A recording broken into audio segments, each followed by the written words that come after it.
Find a unit vector. Find a unit vector.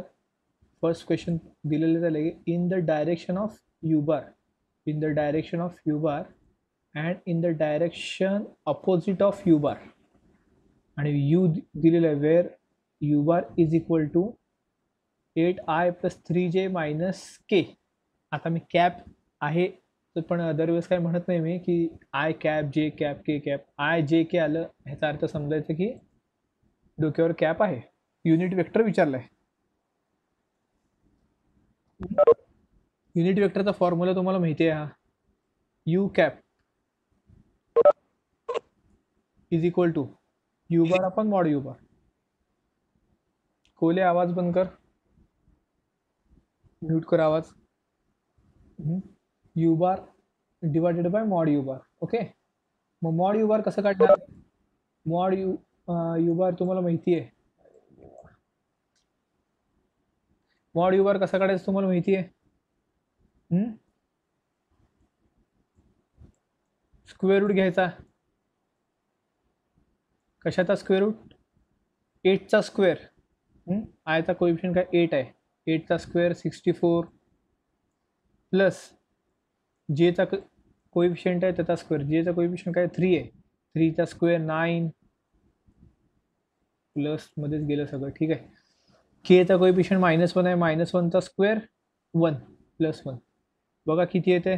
64 plus 9 plus 1 74 आलं. ठीक आहे. हां आता यू कॅप तर झालेलं आहे. यू कॅप तर झालेलं आहे. आता इथं जे म्हणलं आहे की हा is unit vector in the direction of U bar. Actual जे हे असतं ना ते in the direction of unit वेक्टरच असतं. आता या हा यू बार आहे बरोबर. या यू बारचा आपण युनिट वेक्टर काढतो. यू बारचा आपण युनिट वेक्टर काढतो. ह्याचा अर्थ आपण असं गृहीत धरून चाललो असतो की यू बारचा unit vector in the direction of U बारच असतंय दरवेळेस यू बारच असतंय फक्त. त्यामुळे या क्वेश्चनमध्ये काही नवीन नाही आहे. हा क्वेश्चन फक्त फिरून विचारला आहे. जे आपण आधीपासून जे करतोय युनिट वेक्टर काढायचं तसंच करायचं आहे पण थोडं वेगळ्या पद्धतीने विचारलं की direction of U bar. Actually जेव्हा आपण युनिट वेक्टरचं सॉल्व करतो ते in the direction of that वेक्टरच असतं. म्हणजे कुठल्या वेक्टरचं आपण युनिट वेक्टर काढतोय त्याच कुठल्या ज्या वेक्टरचा आपण युनिट वेक्टर काढतोय ॲक्च्युली त्याच डायरेक्शनला म्हणजे ते डायरेक्शनच असते युनिट वेक्टरची यू बार. हां फॉर एक्झाम्पल यू बार. हां फक्त आता इथं काय विचारलं की युनिट वेक्टर काढा की ऑपोजिट डायरेक्शननी काढा. हे जरा नवीन आहे. इथं ऑपोजिट डायरेक्शननी काढायचं आहे. ऑपोजिट डायरेक्शन म्हणजे काय असणार आहे शेवटी साईन चेंज. मॅग्निट्यूड तर चेंज होणार नाही. मॅग्निट्यूड तर चेंज होत नाही. मग म्हणे आवाज बंद कर. आता हा यू बार आहे. याची मॅग्निट्यूड तर चेंज नसणार आहे. लेंथ तर तेवढीच असणार आहे. फक्त अपोजिट डायरेक्शन म्हणलं आहे. आता अपोजिट डायरेक्शन काय करतो आपण निगेटिव्ह सिम्बॉल घेत असतो फक्त. हां सेम आहे आन्सर बघा फक्त साईन चेंज आहे. फक्त काय साईन चेंज आहे. Opposite of U bar. You बारच्या अपोजिट चाललंय म्हणून निगेटिव्ह. टुवर्ड्स यू बारकडे चाललाय. टुवर्ड्स यू बार म्हणजे यू बारकडे चाललाय वेक्टर म्हणून प्लस आहे. युनिट वेक्टरचाच फॉर्म्युला वापरलाय. एक्स्ट्रा काही नाही आहे यात. फक्त अपोजिट असेल तर लक्षात ठेवा युनिट वेक्टर काढायचा आणि त्याला निगेटिव्ह साईन द्यायचं. निगेटिव्ह साईन द्यायचं त्याला. आता हे बघा इथं पण परवा दिवशी आपल्याला लास्ट लेक्चर कधी झाला होता. बहुतेक गुरुवारी झाला होता असेल. गुरुवारी झाला होता. त्यावेळेस तुम्हाला म्हणलं होतं पॅरलल आल्यावर तुम्ही डायरेक्ट इथं बघू शकता.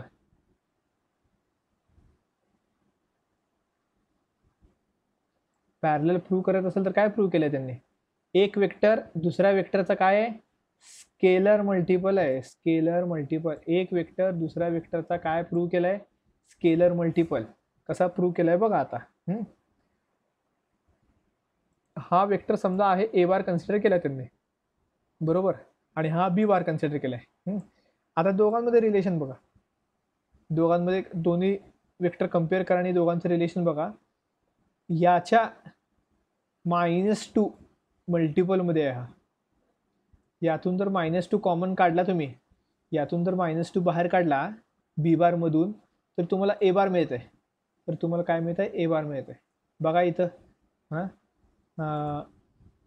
हा बी बार आहे, यातनं -2 बाहेर घेतलाय, -2 बाहेर घेतल्यानंतर हा वेक्टर जो मिळाला आहे 2i - 3j + 4k, तोच म्हणजे काय आहे, ए बार आहे. म्हणून -2 ए बार म्हणजे B bar is equal to -2 A bar, -2 A bar असं झालंय. B bar is equal to -2 A bar, म्हणजेच बी बार हा ए बारचा स्केलार मल्टिपल झालाय. हा स्केलार आहे, -2 काय असतो, स्केलार असतो, कॉन्स्टंट म्हणजे स्केलर, बरोबर का. म्हणून तुम्हाला आधीपासून म्हणत होतो की parallel, scalar multiple, collinear, coplanar या गोष्टींकडे जरा जास्त लक्ष द्या, कारण पुढं पुढं आपल्याला तेच येत राहणार आहे सारखं. तर हे कळालं. पॅरलल प्रूव्ह करायला सांगितलंय. पॅरलल प्रूव्ह करायचं म्हणजेच काय करायचं, स्केलर मल्टिपल दाखवायचं. म्हणजेच काय करायचं, स्केलर मल्टिपल दाखवायचं. पॅरलल प्रूव्ह करा म्हणलं, कोलिनियर प्रूव्ह करा म्हणलं, दोन्हीचा अर्थ सेमच आहे. तुम्हाला जर 2 वेक्टर कोलिनियर आहेत प्रूव्ह करा म्हणले, हां, तर याचाच अर्थ काय, ते 2 वेक्टर एकतर एकाच लाईनवर आहेत किंवा पॅरलल आहेत. शेवटी प्रूव्ह करताना काय करायचं, स्केलर मल्टिपलच दाखवायचं. हे असं स्केलर अवघड काहीच नाही आहे स्केलर मल्टिपल दाखवताना पण. हां, जे 2 वेक्टर मिळतात, जे 2 वेक्टर आहेत ऑलरेडी दिलेले, त्यांच्यात कॉमन काय आहे का ते शोधायचं आहे फक्त. याच्यात कॉमन काय आहे, याला जर दुसऱ्या वेक्टरला जर पहिल्या वेक्टरला जर -2 ने मल्टिप्लाय केलं की दुसरा वेक्टर मिळतो, याला जर -2 ने मल्टिप्लाय केलं की हा मिळतो, बरोबर का. तेच इथं दाखवलंय, म्हणजे तोच त्यांचा रिलेशन झाला एकमेकांमधला. ठीक आहे. हे कळालं का, पॅरलल आणि आवाज करू नका बगले, म्यूट कर बगले, म्यूट कर आवाज.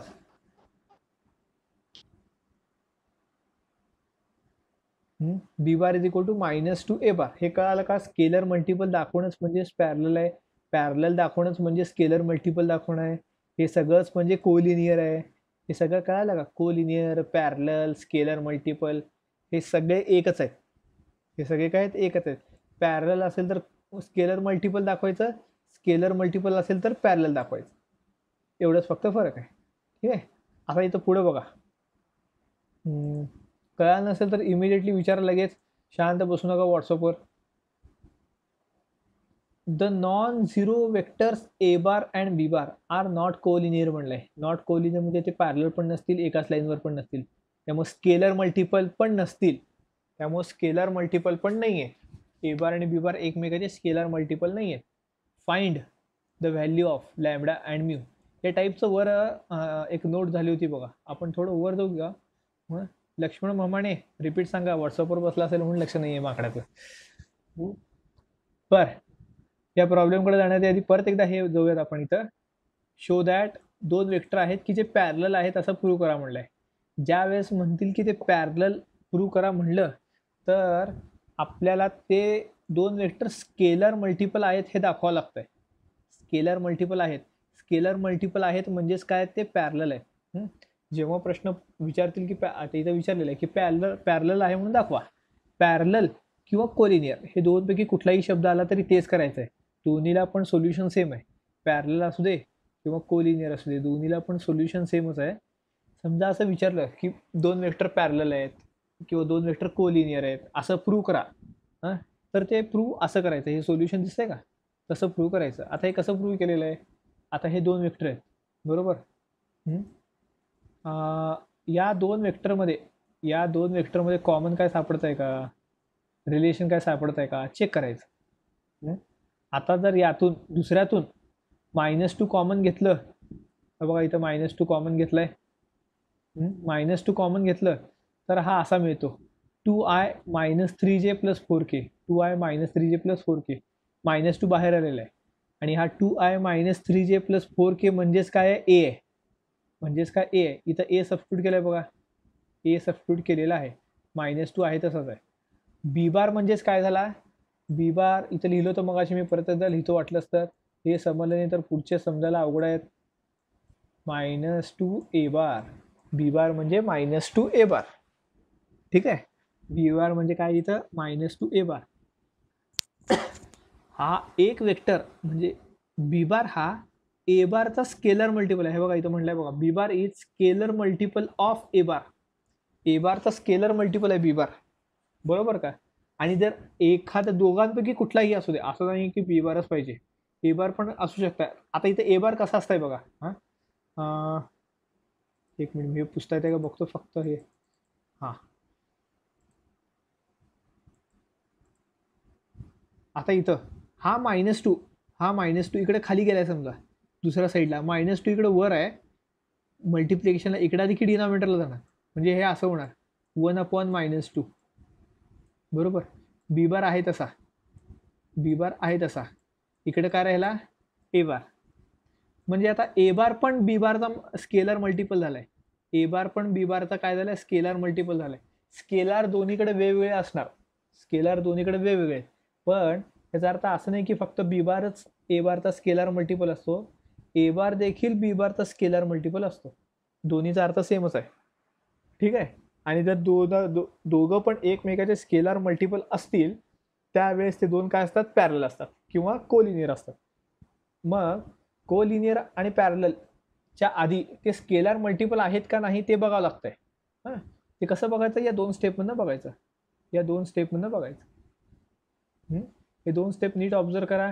काही करायचं नाही आहे. 2 वेक्टरमध्ये काही रिलेशन आहे का, 2 वेक्टरपैकी एका वेक्टरमधनं दुसऱ्या वेक्टरमधनं काही कॉमन घेता येत आहे का, एवढंच फक्त बघायचं आहे. ऑब्झर्वेशन केल्याशिवाय ते कळणार नाही. वेक्टरकडे नीट बघावं लागतंय, काय कॉमन घेता येत आहे, काय कॉमन घेता येत नसलं तरी पण काहीतरी कॉमन काढावं लागतंय, ते आपल्याला पुढच्या प्रॉब्लेम्समध्ये बघायचे. तरी जुन्या सिलेबसचं कोणाकडे असेल तर मी नाही तर तुम्हाला मी PDF सेंड करतो ग्रुपवर, त्यामध्ये ह्याच्यापेक्षा चांगले टफ प्रॉब्लेम्स आहेत, म्हणजे तुमची प्रॅक्टिस चांगली होईल. त्याच्यामध्ये एवढे खास नाही आहेत नवीन सिलेबसमध्ये, ठीक आहे. हां, तर आपण चालवतो इथं नॉट कोलिनियरला. त्या टाईपचं आपण एक प्रॉपर्टी बघितली होती वर, थोडं वर जावं असं वाटतंय. बघून 2 मिनिट लागतील फक्त, बघूयात ती प्रॉपर्टी काय होती. जेव्हा 2 वेक्टर नॉन कोलिनियर असतील तर कंडिशन काय काय दिली होती त्यांनी, आपण जरा चेक करू. कुठं आहे आता नेमकं लक्षात येत नाही आहे, पण आहे बहुतेक. नाही तुम्ही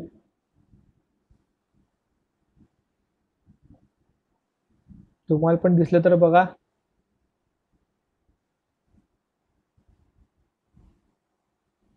खूप लिहिणार आहे, नाही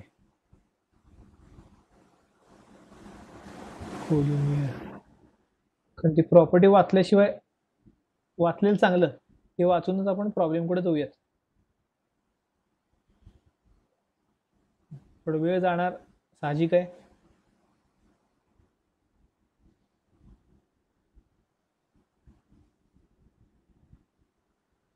नॉट कोप्लॅनर,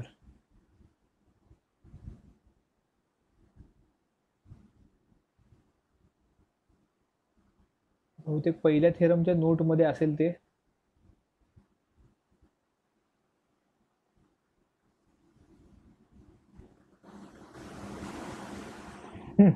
या बघा इथंच आहे, पहिल्या आहे काय, कोरोलरी फर्स्ट सेकंड, पहिल्या ह्याच्यातच आहे. हा प्रॉब्लेम आहे बघा, तो आता जो आलेला आहे नवीन, तो असा प्रॉब्लेम आहे. ए बार आणि बी बार नॉन कोलिनियर म्हणलंय, तिथं पण नॉन कोलिनियर म्हणलं होतं, आणि तरी पण M A bar plus N B bar is equal to P A bar plus Q B bar, हे इक्वल आहेत म्हणून सांगितलंय. हां, हे लिनियर कॉम्बिनेशन आहे. M A bar plus N B bar हा एक linear combination, P A bar plus Q B bar हा दुसरा लिनियर कॉम्बिनेशन, ते दोन्ही इक्वल आहे. नॉन कोलिनियर नसताना पण ते इक्वल कधी असतात, जेव्हा इथला ए बार म्हणजे हा ए बार आणि हा ए बार यांचे कोइफिशियंट सेम असतील तेव्हा. हे बघा, एम इक्वल टू पी, आणि बी बारचं पण तसंच पाहिजे, दोन्ही बी बारचे coefficient same, N equal to Q. तर आपल्याला खालच्या प्रॉब्लेममध्ये काय करायचं आहे, कोइफिशियंट सेम करायचे.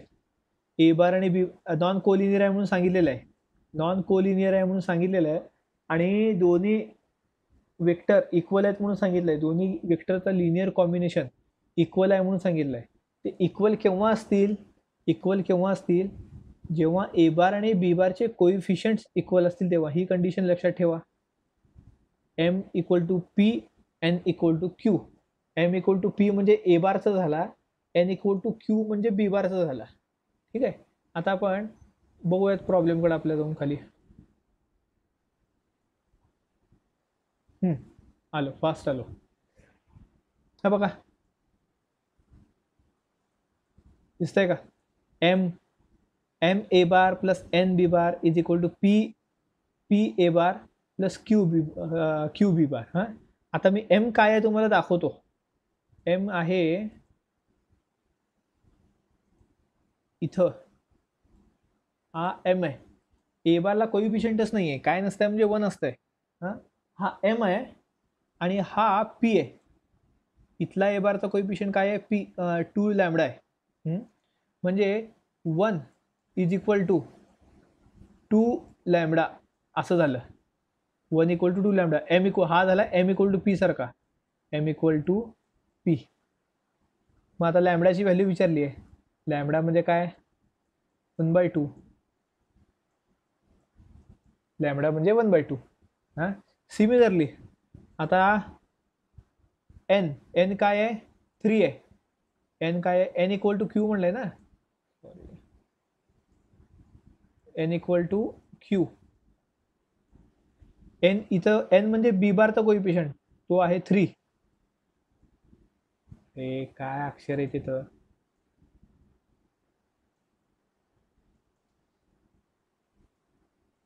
3. आणि इथं बी बारचं कोइफिशियंट आहे मायनस म्यू. म्हणजेच काय, म्यूची व्हॅल्यू काय झाली? मायनस साईन दुसरीकडे गेला, जे किंवा इथं मायनसने मल्टिप्लाय केलं, इथं पण मायनस नाही, इथं पण मायनस नाही, मायनस मायनस प्लस. हा आला mu equal to -3. Mu equal to -3. Lambda equal to 1/2. Lambda equal to 1/2 आणि म्यू इक्वल टू -3. असा आन्सर यायला पाहिजे. बघूयात आपण आन्सर बरोबर आहेत का.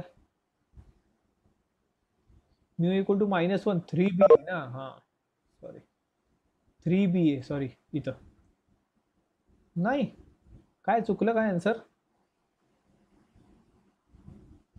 चेक करा आन्सर काय चुकलंय का. नाही, बरोबर आहे. खालचं बघाल तो चुकून. हे लॅमडा इक्वल टू 1/2 आणि म्यू इक्वल टू -3. बघा answer, mu equal to -3, lambda equal to 1/2. कळायला का? हे कळालं असेल तर आपण पुढे जाऊया. हे प्रॉब्लेम तुम्ही नंतर बघा, काय अवघड नाही आहे ते. कोइफिशियंट इक्वल दाखवून व्हॅल्यू काढायचं आहे. या प्रॉब्लेम 2 मार्काला 1 ते 2, 1 मार्काला विचारते प्रॉब्लेम, की तुम्ही बघा काहीतरी मोठे आहेत का प्रॉब्लेम. 1 मार्काला विचारते ते प्रॉब्लेम, कारण तुम्हाला आता 1 मार्काचे देखील आलेले आहेत.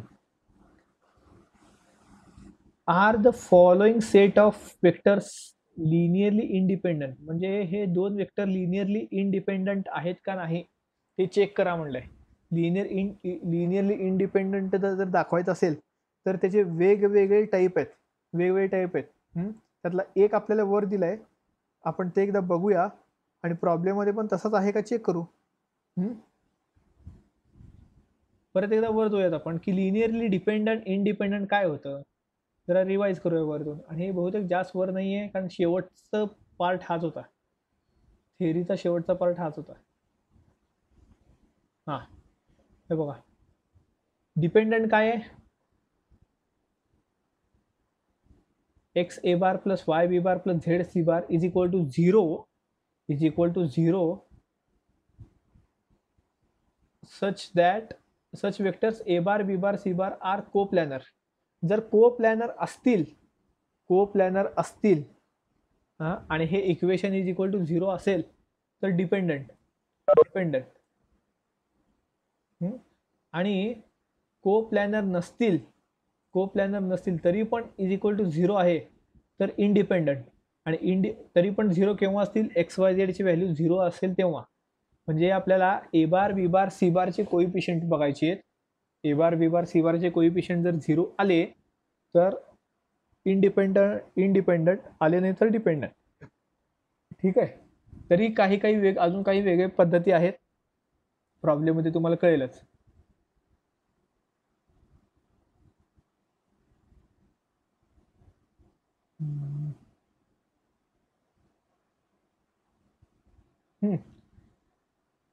आता आता इथं कोलिनियर वर काहीतरी कोलिनियरचा संबंध होता का? कोलिनियरचा काही संबंध नव्हता, तरी पण हा कोलिनियर दाखवलाय.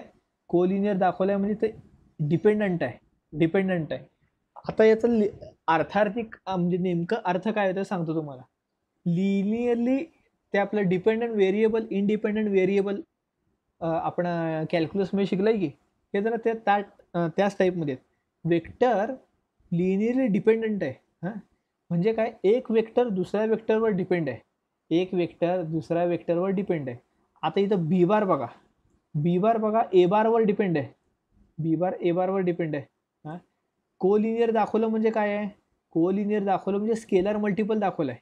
बरोबर, स्केलर मल्टिपलमध्ये दोन गोष्टी आहेत, एक बी बार आहे, एक ए बार आहे. ए बारची जी व्हॅल्यू असेल त्याच्या तिप्पट बी बारची असेल. म्हणजे ए बारवर डिपेंड काय आहे? बी बार आहे. ए बारवर डिपेंड काय? बी बार आहे. म्हणून तो काय झाला? Linearly dependent. आता इथे ह्याच्यावरूनच कळत आहे तुम्हाला की हा ए बार I-2j+3k आहे, बी बार 3I-6j+9k आहे. बरोबर, यातनं जर 3 कॉमन घेतलं तर उरलेला जो आहे तो आहे ए बार. उरलेला जो आहे तो काय आहे? ए बार आहे. बरोबर, म्हणजे स्केलर मल्टिपल झाला. ठीक आहे, स्केलर मल्टिपल झाल्यामुळे काय होतं? कोलिनियर झालं. बरं ठीक आहे, मग त्याचा लिनियरली डिपेंडंटशी काय संबंध आहे? आपण परत एकदा जाऊया आणि याचा आणि त्याचा काय रिलेशन सापडतंय का बघू. कोलिनियर आहे म्हणजे डिपेंडंट आहे, याचा अर्थ काय? दोन वेक्टर कोलिनियर आहेत म्हणजे ते लिनियरली डिपेंडंट आहेत. ते डिपेंडंटच्या ह्याच्यात बघूया आपण. हे बघा, a set of non-zero vectors a bar, b bar, c bar is said to be linearly dependent if there exists xyz not all zero. हे पण महत्वाचं आहे. इथं ऑल झिरो आहे, xyz सगळं झिरो आहे. म्हणजे xyz सगळं झिरो आहे, ह्याचा अर्थ ए बार, बी बार, सी बार एकमेकांवर डिपेंड नाही आहेत. ह्याचा अर्थ कळतंय का? म्हणजे समजा इथं परत जरा डिटेल जातो, नीट लक्ष द्या. नॉट ऑल झिरो म्हणलंय म्हणजे समजा कुठलं तरी एक झिरो आहे म्हणजे एक्स झिरो आहे समजा. हां, एक्स झिरो आहे म्हणजे हे येणार नाही. हे येणार नाही अजिबात. एवढा फक्त राहिला. तर आता लिहायचा प्रयत्न करतो, बहुत किती होत आहे. Y B bar is equal to plus Z C bar दुसरीकडे गेला, मायनस झेड सी बार झाला, मायनस झेड सी बार. चला, पहिलं लाईन तर जमलं व्यवस्थित लिहायला.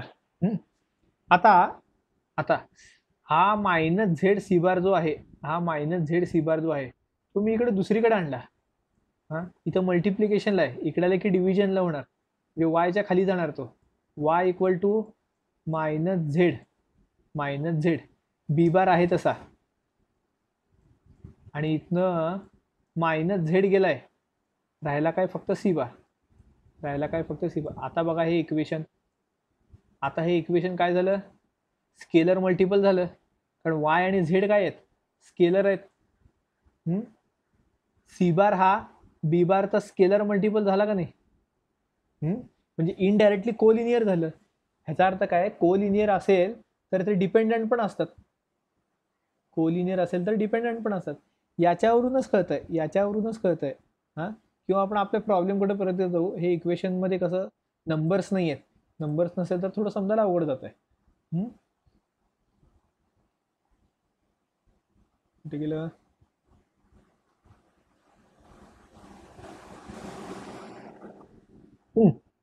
B bar equal to 3a बार म्हणजे जर ए बार जे असेल त्याच्या तिप्पट बी बार असेल, म्हणजे ए बारवर बी बार अवलंबून आहे, ए बारवर बी बार डिपेंड आहे, म्हणून ते काय झाले? लिनियरली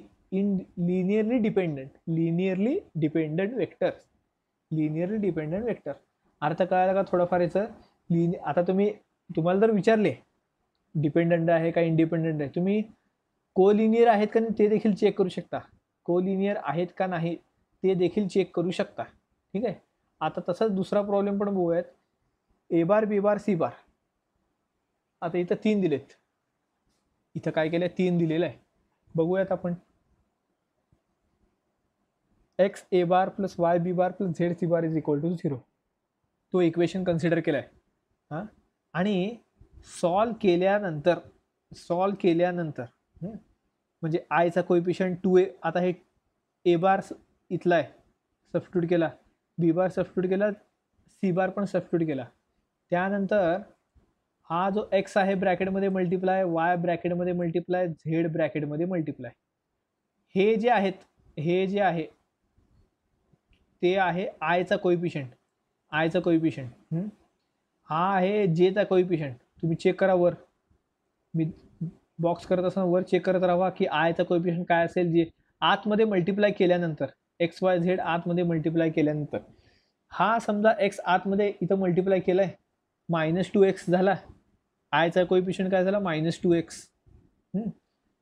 हा वाय इथं आतमध्ये मल्टिप्लाय केला आयला, म्हणजे वाय आय असं झालं. आयचा कोइफिशियंट वाय आला. हां, इथे Z into I, Z I, आयचा कोइफिशियंट झेड आला इथं, म्हणजे सगळ्यांना आय कॉमन घेतलंय. सिमिलरली जे, इथं जे नाहीच आहे म्हणजे एक्स येणार नाही, जे नाही आहे म्हणजे एक्स येणार नाही. इथं एक्स आलाय का बघा, नाही आला. म्हणजे हे तिन्ही काय आहेत, आय, जे आणि के चे कोइफिशियंट आहेत. ठीक आहे. आता हे इक्वेशन सॉल्व करायचं. हे इक्वेशन काय करायचं, सॉल्व करायचं. मग तुम्हाला एक्स वाय झेडची व्हॅल्यू मिळतील. ठीक आहे. आता इक्वेशन सॉल्व कसं करायचं, इक्वेशन सॉल्व कसं करणार. आता ह्यांनी दिलेले नाही आहेत बघा. इंडिपेंडंट कधी असतंय, तिन्ही पण झिरो असल्यावर. तुम्हाला इथं ऑलरेडी सॉल्व करून सांगितलं की एक्स वाय झेडची व्हॅल्यू 0 आहे. तुम्हाला आधीच सांगितलंय की एक्स वाय झेडची व्हॅल्यू 0 आहे, पण आपल्याला इथं सॉल्व करावं लागणार आहे.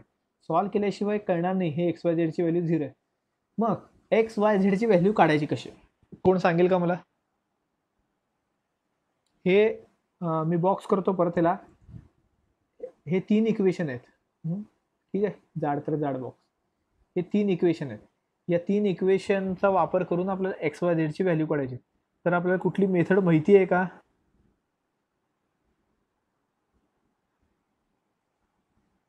माहिती आहे का.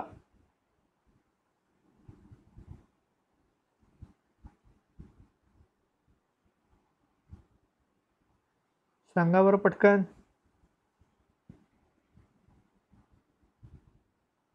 तुम्हाला 2 method, linear equation linear equation sir पहिल्यांदा 2 इक्वेशन घेऊन त्याचे बेरीज बा ते एक्स वाय ची व्हॅल्यू काढत असताना सोपं जात आहे. एक्स वाय ची व्हॅल्यू इथं एक्स वाय आणि झेड 3 आहेत. एक्स वाय झेड पण आहे. झेड असेल तर इथं तुम्ही जे नेहमीची पद्धत वापरता इथं वापरता येत नाही. हा, डिटर्मिनंट म्हणजे कुठलं, डिटर्मिनंट म्हणजे कसं, त्यात पण प्रकार आहेत. क्रॅमर्स रूलने एक्स वाय झेडची व्हॅल्यू काढलेत ना. dx upon D, dy upon D, dz upon D, x equal to dx upon D, y equal to dy upon D. बरोबर का. हा, आणि दुसरी मेथड मॅट्रिक्स मध्ये झालंय की तुम्हाला, solve the equations. Method of reduction, method of inversion. कुठल्याही मेथडनी तुम्ही इथं एक्स वाय झेडची व्हॅल्यू काढू शकता. इथं तुम्हाला काढून दिलेलं आहे ऑलरेडी एक्स वाय झेडची व्हॅल्यू. तर आता इथं अजून एक बघा,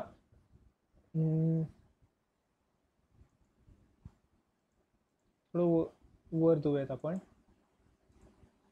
इथं 2च आहे, इथं 2च वेक्टर आहेत. 2 वेक्टर असतील तर ते 2 वेक्टर को प्लॅनरच्या ऐवजी को लिनियर आहेत का नाही चेक करा. को प्लॅनरच्या ऐवजी को लिनियर आहेत का नाही चेक करा. 3 वेक्टर दिले असतील तर को लिनियरच्या ऐवजी को प्लॅनर आहेत का नाही ते चेक करा. कळालं का. 2 वेक्टर असतील तर को लिनियर, 3 वेक्टर असतील तर को प्लॅनर. हे असं रिलेशन लक्षात ठेवा की 2 वेक्टर असतील तर को लिनियर आहेत असं दाखवायचं, म्हणजे चेक करायचं, आणि 3 वेक्टर असतील तर को प्लॅनर आहेत का नाही चेक करायचं. ओके. तर हे डिपेंडंट इंडिपेंडंट परत एकदा नंतर स्टडी करा. ते झाल्यानंतर आपण पुढे जाऊया. क्वेश्चन काय हे तुम्ही सॉल्व्ह करा स्वतःच. काय अर्थ नाही आहे क्वेश्चनमध्ये. हा मॅग्नेट्यूड काढायचं आहे, 2 वेक्टरची ॲडिशन करायची आहे, सबट्रॅक्शन करायचं आहे, एका वेक्टरला 3 ने मल्टिप्लाय करायचं, दुसऱ्या वेक्टरला 2 ने आणि 5 ने मल्टिप्लाय करून ॲड करायचं. एक एक मार्काचा क्वेश्चन आहे, तुम्ही सॉल्व्ह करा. हे देखील तुम्हाला सॉल्व्ह होईल. फक्त आपल्यावर प्रॉब्लेम्स आहेत ते आपण एकदा बघूयात. इथं काय म्हणलंय बघा, what is the distance from the point. थोडा आपण इथं डायग्राम काढायचा एक प्रयत्न करूया. इथे एक पॉइंट आहे, याचे पोझिशन वेक्टर आहे 2 3 सोड नको काय तर विचित्र बसवून जायचं. 2 3 4 हे स्पेसमध्ये पॉइंट आहे. म्हणजे 2 3 4 म्हणजे तो पॉइंट एक्स वाय आणि झेड तिन्ही ॲक्सिसवर येतो. एक्स वाय वाय झेड आणि एक्स झेड या तिन्ही प्लेनमध्ये पण येतो. तिन्ही प्लेनमध्ये येतो. मला वाटायला डायग्राम काढावी, पण ठीक आहे, बघूयात काय होतं. काढूयात डायग्राम आपण. समजून घ्या डायग्राम आहे ही. आपण पॉइंट वर काढण्यापेक्षा इथनं बघूयात. 2 3 4 म्हणजे एक्स 2 आहे, वाय 3 आहे, झेड 4 आहे. एक्स किती आहे 2 आहे, वाय किती आहे 3 आहे आणि झेड किती आहे 4 आहे. झेड किती आहे 4 आहे. हा एक्स ॲक्सिस, हा वाय ॲक्सिस आणि हा झेड ॲक्सिस, हा झेड ॲक्सिस असं आहे. पहिलाच प्रश्न बघा काय म्हणलाय, what is the distance from the point. आणि तो पॉइंट इथं कुठेतरी स्पेसमध्ये इथं कुठेतरी असेल असं कन्सिडर करा. मी ते ब्लॅकने दाखवतो वाटलंच तर. नाही, बेस्ट ऑप्शन.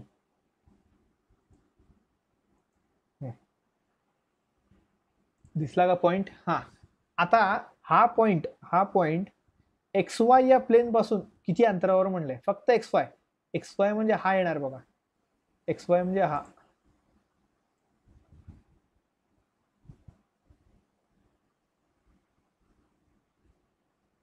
हा प्लेन जो येलो प्लेन दाखवलाय की मी, त्याच्या मागं झेड ॲक्सिस आहे बरं का. त्याच्या मागं, त्याच्यामधनं गेलेलं नाहीये, त्याच्या मागं आहे.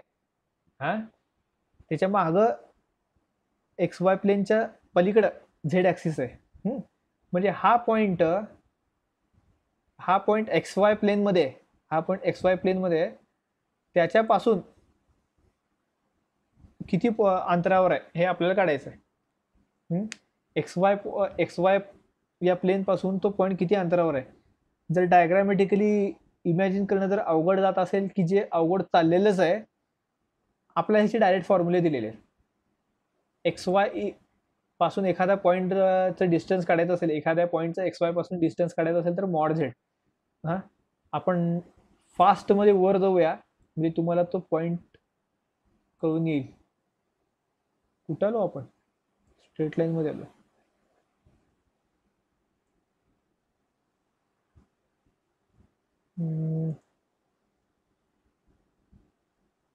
एकदम सुरुवातीलाच होता. डिस्टन्सचे फॉर्म्युले आपण पाहिले होते, त्यातलाच आहे हा.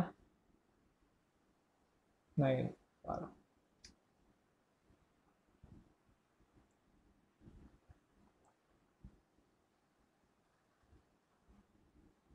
डिस्टन्सचे बघा 3-4 फॉर्म्युले बघा म्हणले होते, जे झाले होते आपल्याला.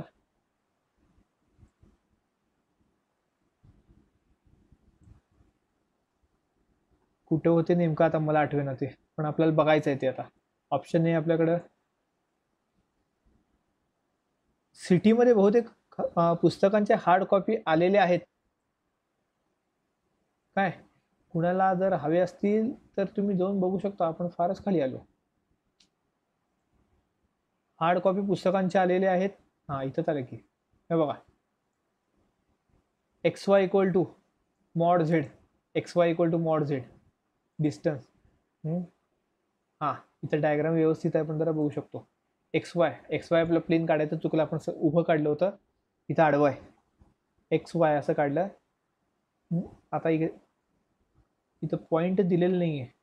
हां, इथं दिलं आहे बघा, हे पी एलच आहे की इथं.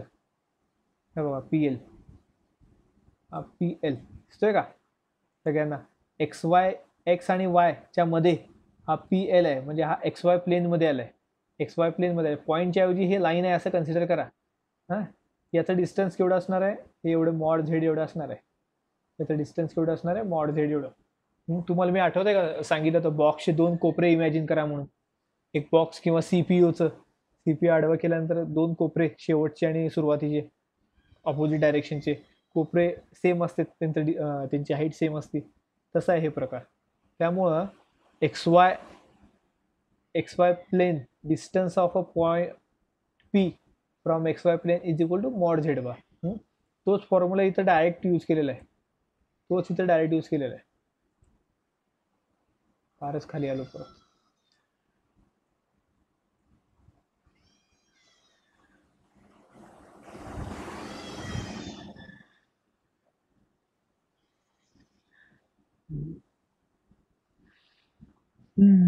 वर खाली करण्यातच वेळ जात आहे सगळा, पण ऑप्शन नाही आहे आपल्याकडे. रेफरन्स आपण बघण्यासाठी जावंच लागतं आपल्याला. इथं आलं एक्स ॲक्सिसचं इथं दिलं आहे फॉर्म्युला तुम्हाला. फॉर्म्युला आता परत वरच आहे, ते परत वर जाणं परत खाली येणं, त्यापेक्षा तुम्ही इथं एक्स ॲक्सिसपासून, म्हणजे एक्स ॲक्सिस इथं कन्सिडर केलेलं नाही आहे, त्यामुळे एक्स ॲक्सिस इथं फॉर्म्युल्यामध्ये 0 घेतलं आहे. फॉर्म्युला कसा असतो आपला? Square root of X square plus Y square plus Z square असा फॉर्म्युला आहे. पण एक्स ॲक्सिस पासूनच मोजायला लागलो, त्यामुळे एक्स ॲक्सिस इथं कन्सिडर केलेलं नाही आहे, त्यामुळे वाय स्क्वेअर आणि झेड स्क्वेअर असं आहे. ओरिजिन पासून हा फॉर्म्युला ऑलरेडी दिलेलाच आहे तिथं. एखाद्या पॉईंटचा ओरिजिन पासूनचा डिस्टन्स किती आहे त्याचा स्टँडर्ड फॉर्म्युला आहे. ठीक आहे. आणि एका पॉईंटचा दुसऱ्या पॉईंट पासून काय, एका पॉईंटचा दुसऱ्या पॉईंट पासून काय डिस्टन्स आहे त्याचा हा फॉर्म्युला आहे बघा इथं. म्हणजे इथं काय केलंय सांगतो तुम्हाला. हां, इथला एक्स मायनस इथला एक्स, इथला वाय मायनस इथला वाय, इथला झेड मायनस इथला झेड यांचा स्क्वेअर केलेला आहे आणि सगळ्याची ॲडिशन करून स्क्वेअर रूट घेतलेलं आहे. इथं टू कुठे गेलं?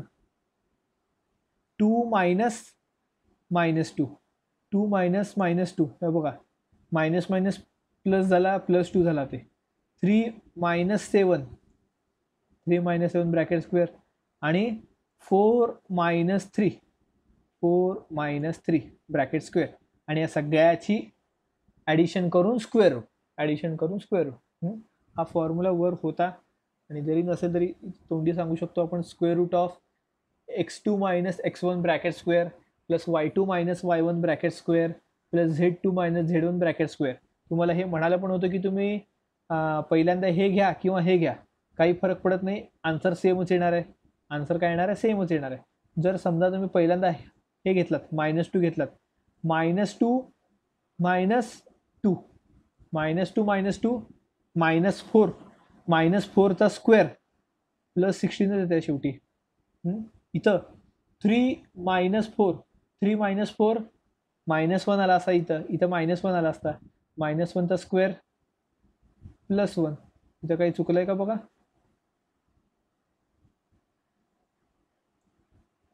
हम्म, 4 - 3 1 येत आहे ना इथं, 1चा स्क्वेअर 1, मग इथे किती पाहिजे? 1 पाहिजे.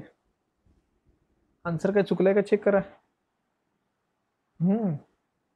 आन्सर चुकलाय बघा इथं, आन्सर चुकलेलं आहे. 9 कसं आलं तिथं? 4 - 3 1 यायला पाहिजे. 1 म्हणजे 1चा स्क्वेअर 1च यायला पाहिजे तिथं. कळालं का आन्सर चुकलेलं तुम्हाला? इथं 3 येत नाही, इथं 1 येत आहे. मिस्टेक आहे. सॉल्व करताना जरा लक्ष द्या त्याच्याकडे. हां, हे भारी प्रॉब्लेम आहे बघा. इथं नंबर्स नाही आहेत, काय नाही आहे, इथं प्युअर थिअरी आहे. हे prove that the line segment, हा लास्ट प्रॉब्लेम समजा, कारण ऑलरेडी तुमचं झालेलं आहे आणि आपण मॅथ्स कमीच घ्यायला लागलो आहे, पण डिटेलमध्ये घ्यायला लागलो आहे. वेळ लागला तरी हरकत नाही. आणि काल डिक्लेअर केलं आहे की 15 जूनपासून चालू करायचं आहे. आता आपलं 15 जूनपासून कॉलेज चालू होईल कधी माहीत नाही, पण होईल लवकर चालू. तरी अंदाज आहे आपला आपला मॅथ्सचा तरी सांगतो तुम्हाला ऑक्टोबरपर्यंत संपेल सिलेबस. ऑक्टोबरपर्यंत सगळा मॅथ्सचा सिलेबस संपेल, त्यामुळे त्याचं काही टेन्शन नाही आहे एवढं. किती जरी झालं तरी मी इंटिग्रेशन आणि ॲप्लिकेशन ऑफ डेरिव्हेटिव्ह कॉलेज चालू स्टार्ट करत नाही, कारण ते आता तुम्हाला अंदाज आला असेल की ऑनलाईन टीचिंग आणि का ते समोरासमोरच्या टीचिंगमध्ये किती फरक आहे ते. तुम्हाला कुठलं चांगलं वाटलं बघा. आता आपण हे प्रॉब्लेम बघूया. Prove that the line segment joining the mid points of two side. हे बघा, हे दोन साईड आहेत ए सी आणि ए बी, यांचे मिड पॉईंट जॉईन केलं आहे. म्हणजे हे एन एम ही line is parallel to and half of the third side. म्हणजे ही जी लाईन आहे ती थर्ड साईडला पॅरलल आहे आणि त्याच्या हाफ आहे. हे दोन्ही आपल्याला प्रूव्ह करायचं आहे. हे दोन्ही पण आपल्याला प्रूव्ह करायचं आहे असं इथं सांगितलं आहे. ठीक आहे. डायग्रामवरनं इथं काही कॅल्क्युलेशन मांडलेले आहेत. ए एम म्हणजे हा ए एम हा ए बीच्या हाफ आहे. ए बीच्या हाफ आहे. ओके, कारण मिड पॉईंट आहे ना. मिड पॉईंट म्हणजे काय असणार आहे, दोन समान भाग असणार आहेत. ए आणि बीच्या मध्ये कुठला तरी एखादा पॉईंट असला असता असं म्हटलं असतं तर आपण इथं हाफ करता आलं नसतं. मिड पॉईंट म्हणजे काय, मधला पॉईंट असतो तो लाईनवरचा. आणि जर मधला पॉईंट असेल तर तो बरोबर दुभाजक म्हणतात बघा त्याला. ए बीचा हा दुभाजक आहे. ए बीचा काय आहे, हा दुभाजक. ए एम आणि एम बी हे दोन सेम झाले. हे कळालं, हे तुम्हाला जॉमेट्रीमध्ये झालेलं आहे. ए एम म्हणजे काय, ए बीचा हाफ आहे. तसाच ए एन म्हणजे ए सीचा हाफ आहे. हा पूर्ण ए सीचा हाफ आहे. मग ट्रायंगल लॉ आता यूज केलं इथे. ट्रायंगल लॉ कुठे यूज केलं आहे, त्यासाठी ट्रायंगल कुठला आहे ते पहिला बघा. हा ट्रायंगल आहे ए एम एन हा ट्रायंगल आहे. मग तिथे ट्रायंगलला यूज केलं काय, A N equal to A M plus M N. आता इथं ॲडिशन कशाची करायची आणि कशाचं सोडायचं, म्हणजे A M plus A N equal to M N असं करता येत नाही का. तसं करता येत नाही का. ॲडिशन जर तुम्हाला तर समजा हे नाही आहे, ह्याच्याकडे बघूच नका सध्या. याच्यावरून तुम्ही डायग्राम काढली, ठीक आहे, डायग्राम काढली. ए एम म्हणजे काय, ए कडून एम पर्यंत गेलेलं आहे. आणि इथे एम कडून एन कडे गेलेलं आहे. आणि ए एन म्हणजे काय, ए कडून एन कडे गेलेलं आहे. ठीक आहे. डायग्रामवरून तुम्हाला हे ट्रायंगल लॉ डिफाईन करायचं आहे. ट्रायंगलचं इक्वेशन काढायचं. कसं करणार, ॲडिशन कशाची करायची, ॲडिशन सेम डायरेक्शनच्या वेक्टरची करायची. सेम डायरेक्शन, हे बघा, सेम डायरेक्शनच्या वेक्टरची करायची. एक पॉईंट कॉमन असणार आहे. इथं एम पॉईंट कॉमन आहे. म्हणजे ए कडून एम कडे आला, एम कडून एन कडे गेला. जर तुम्ही याची ॲडिशन केली ए एम आणि ए एनची, डायरेक्शन बघा दोन्ही एकाच पॉईंटपासून सुरू झालेत. पॉईंट कॉमन आहे पण दोघांचे डायरेक्शन वेगवेगळे गेलेले आहेत. हा जो आहे ए एम आणि एम एन हा खरा तर एकच वेक्टर आहे पण मध्ये थांबलाय. ए कडून एम कडे थांबलाय, एम कडून एन कडे परत पुढे गेलाय. तर डायरेक्शनवरनं ट्रायंगलला डिफाईन करता येतंय. जर तुम्हाला अवघड गेला तर याच्यावरनं करायचं. ठीक आहे. तर इथं डायरेक्ट ट्रायंगलला डिफाईन केलेलं आहे त्यांनी. A N equal to A M plus M N असा डिफाईन केलेला आहे. एम एन म्हणजे काय, ए एम दुसरीकडे गेला, A N minus A M. मग काय कॅल्क्युलेशन आहे पुढचा पार्ट सगळा. ए एन इथं वर होता, ए एम इथं आहे, सबस्टिट्यूट केलं. त्यावरनं काय झालं, ए सी मायनस ए बी. त्यावरून काय आलं, ए सी मायनस ए बी म्हणजे A C minus A B is equal to B C. हे पण ट्रायंगल लॉवरून चालेलं आहे.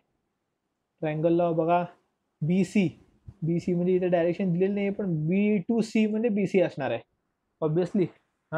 मग आता या डायग्रामवरनं तुम्ही ट्रायंगल लॉ, मोठ्या ट्रायंगलचा ट्रायंगल लॉ डिफाईन करू शकता. Same direction A to B, B to C, म्हणजे A B plus B C equal to A C, A B plus B C equal to A C, त्यावरूनच A C minus A B equal to B C घेतलेलं आहे, A C minus A B equal to B C. मग half आले की हे बघा M N M N M N equal to B C upon 2, बी सीच्या half M N आहे, बरोबर आहे का, बी सीच्या हाफ, हा बी सीच्या हाफ एम एन आहे. एक प्रूव्ह झालं, half of third side prove झालं. पॅरलल पण आहे म्हणलं डायरेक्ट त्याने. पॅरलल कसं आहे सांगा बघू. मी तर जरा लिहितो म्हणजे तुम्हाला अजून जरा क्लॅरिटी आली तर येईल, जर तुमचं लक्ष असेल तर. एम एन आहे बरोबर, एम एन काय आलाय, हाफ आलाय. कशाच्या हाफ आलाय, बी सीच्या हाफ आलाय. त्यामुळं आपल्या प्रूफमधला एक तरी प्रूफ झाला की half of third side, B C हा थर्ड साईड आहे, त्याचा हाफ म्हणजे हा एम एन आहे, बरोबर. हे तर प्रूव्ह झालेलं आहे. मग याच्यावरून पॅरलल पण कसं प्रूव्ह केलं, याच्यावरून हा पॅरलल पण आहे, इथे डायरेक्ट म्हणलाय बघा पॅरलल, हां M N parallel to B C direct म्हणलाय. मग इक्वेशनवरून कसं काय प्रूव्ह झालं की तो पॅरलल पण आहे सांगा बघू. स्केलर मल्टिप्लिकेशन हा एम एन हा बेसिसचा स्केलर. हा एकाला तर कळालं नशीब की एम एन हा बी सीचा स्केलर मल्टिपल आहे. 1/2 म्हणजे काय स्केलर आहे, बरोबर, स्केलर मल्टिपल झालाय. एम एन हा बी सीचा स्केलर मल्टिपल झालाय म्हणून पॅरलल आहे. कळालं का आता. हां एम एन हा एकच वेक्टर आहे, एम एन हा एकच वेक्टर आहे, तो बी सीचा स्केलर मल्टिपल आहे, तो काय बी सीचा स्केलर मल्टिपल आहे, म्हणून ते दोन्ही काय आहेत, पॅरलल आहेत. कळालं. तर आत्तापर्यंतचे प्रॉब्लेम बघा एक्सरसाइजमधले सेम दिसतेत का कुठे, ते सॉल्व करायचा प्रयत्न करा. मी तुम्हाला पॅरलल कोलिनियरचे काही प्रॉब्लेम्स ग्रुपवर टाकतो, ते पण सॉल्व करा. ठीक आहे. उद्या आपलं लेक्चर वेळेवर 4 वाजताच होईल, त्याची काय काळजी करू नका. आणि उद्या मी टाकेनच ग्रुपवर, पण उद्या कोकरे सरांचं नाही, शेजार सरांचा फिजिक्सचा लेक्चर आहे. ठीक आहे. आणि जमलं तर बाकीच्यांना सांगून ठेवा, मी ग्रुपवर टाकेनच नंतर. ठीक आहे. पहिल्यांदा रेकॉर्डिंग स्टॉप करतो मी.